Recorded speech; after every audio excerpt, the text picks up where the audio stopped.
FBTV Weekly Highlight Show. Just the one match for you this weekend. It comes from the Chris Green Park in Beenleigh.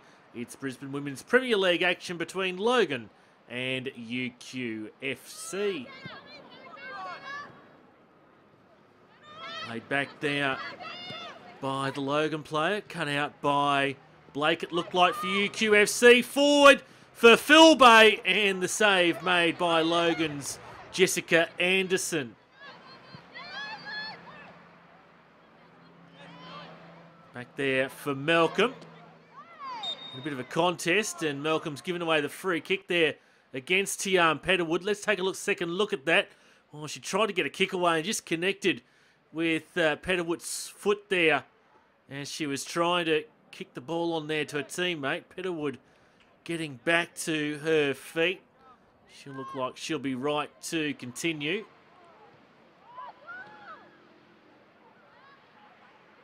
Now straight here for Probst. Probst continues on a run into the head of the Logan Lightning player who's gone down and remains down there in back play. It was Kate Samios who's caught one. Might have just been hit into the back of her back, was it? Either way, regaining her composure. Yeah, just grabbing the back of the head, it looks like. Brooks' goal kick. Laid off there for Bratton. Oh, and off the woodwork, Logan denied a goal shortly before the half hour. Sharp chance there. It was Michaelia Forshaw. Had the keeper beaten, but the crossbar intervening. Cross into the box. Half dealt with there by Malcolm. And that one falls wide.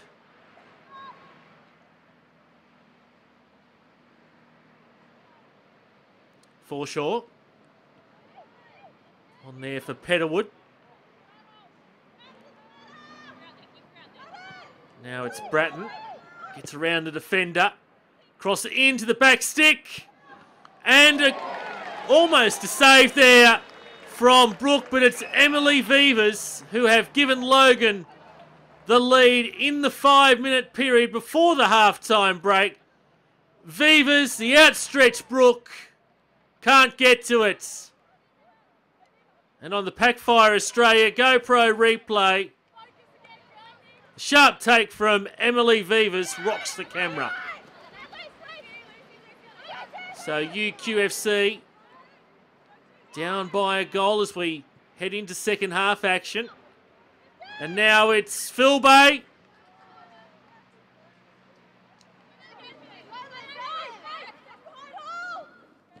Throw-in comes in the direction of Phil Bay. Here she is at the byline. Lofts it high. Headed on there by Lauren Blake. And at the second bite of the cherry, she finds the equaliser for the visitors. Phil Bay lofts it high over the head of the Logan keeper, Jessica Anderson. Gets to it first time, but the rebound straight into the path of Lauren Blake. And we'll get another good look at this again from the Packfire Australia GoPro replay. Howlett on the line there, unable to get a foot to it. So UQFC get back on level terms just after the halftime break. And now Logan are back ahead again. Good work here by Tiarn Petterwood. And from the angle, able to beat Rachel Brooke at a near post. The home side are ahead again. Played on by Dunn for Vivas. And Bratton can't get the shot on target. Falls fortuitously here for Forshaw. Gets around the defender.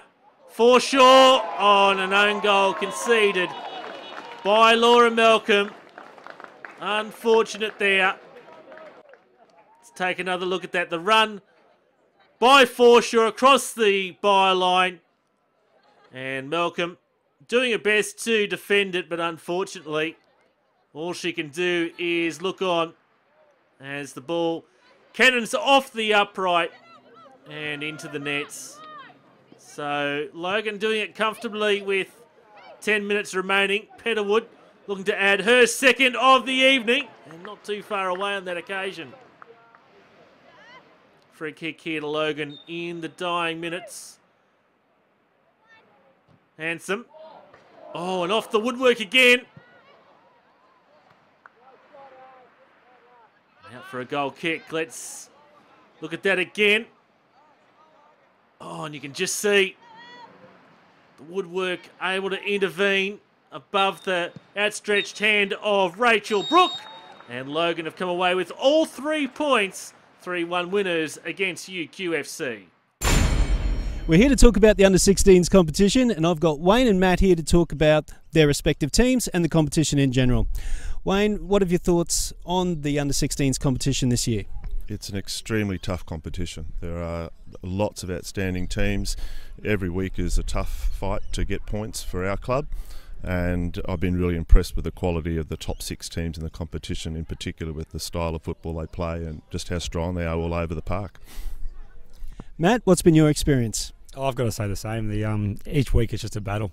There's no easy games, and even the top 6, you look at their results, they're battling each other, and it really is a testament to the junior system at the moment. It's such a strong league, and it's in football. Nothing's easy, and you got to earn your points. So I've enjoyed every minute of it so far. Yeah.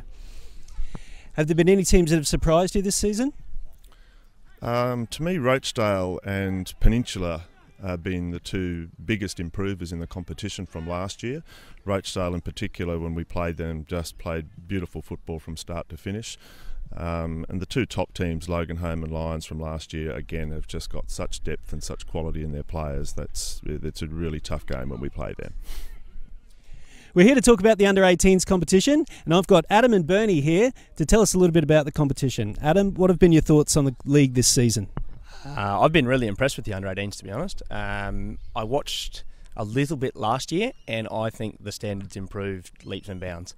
I think because of the weighting system, a lot of clubs have put a lot more emphasis on building good juniors, where traditionally it was all about the top side. So it kind of got pushed to the wayside, but I think it's really good, especially for the middle tier clubs. I believe they've put a lot more emphasis on it this year. I know we have.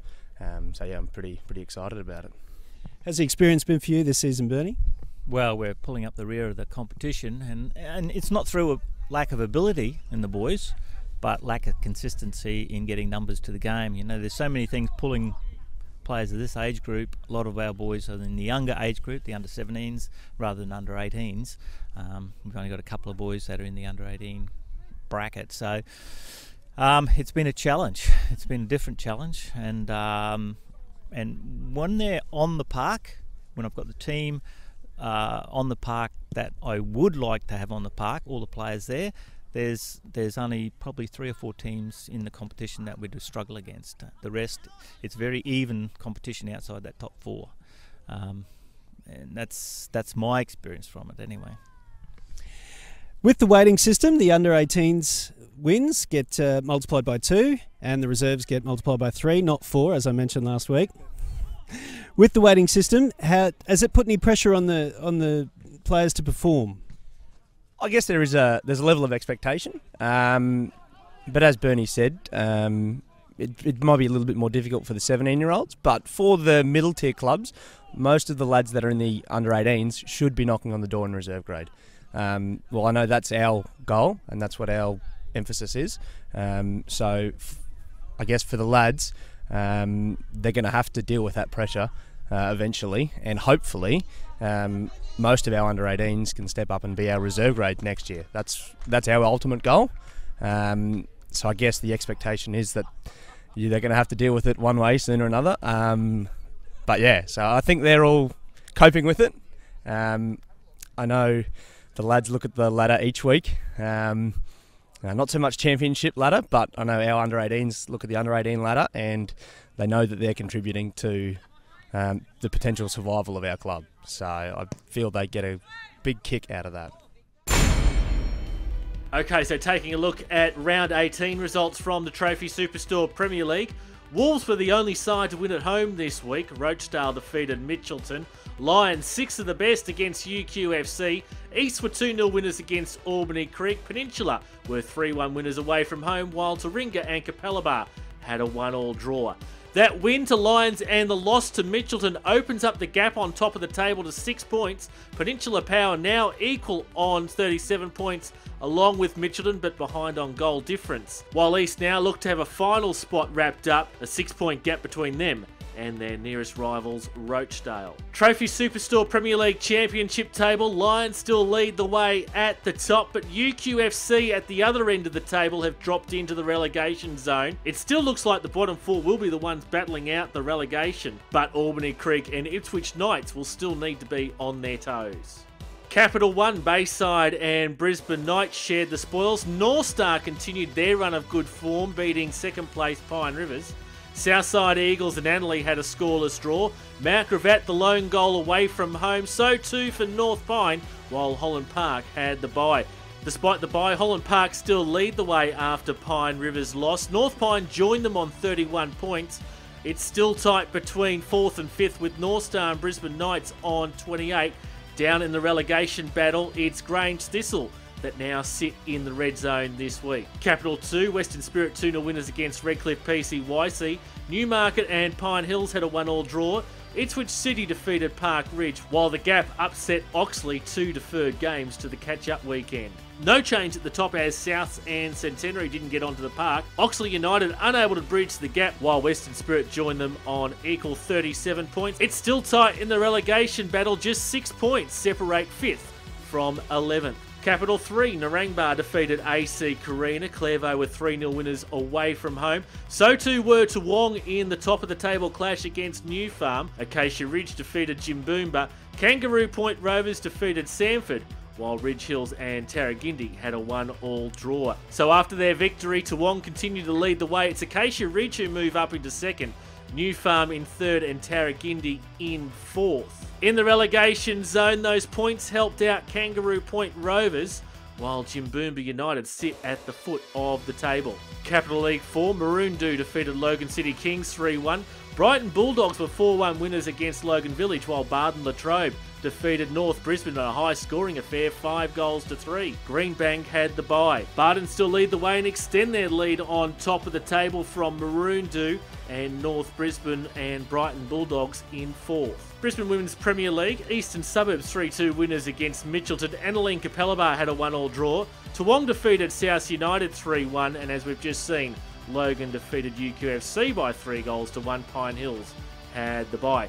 That win for Logan sees them maintain top of the table from Eastern Suburbs, Annerley and Pine Hills. So coming up on FB Media TV next week, we'd love to see you out at Lions Stadium, but if you can't make it, we've got highlights of the top of the table clash. Will this be the premiership decider? It's first place Lions FC hosting Mitchelton in second place. And on the highlights show, Capital League 3 action, round 19 with Toowong hosting Narangba United, and Trophy Superstore Premier League round 19 action, Peninsula at home to Capalaba.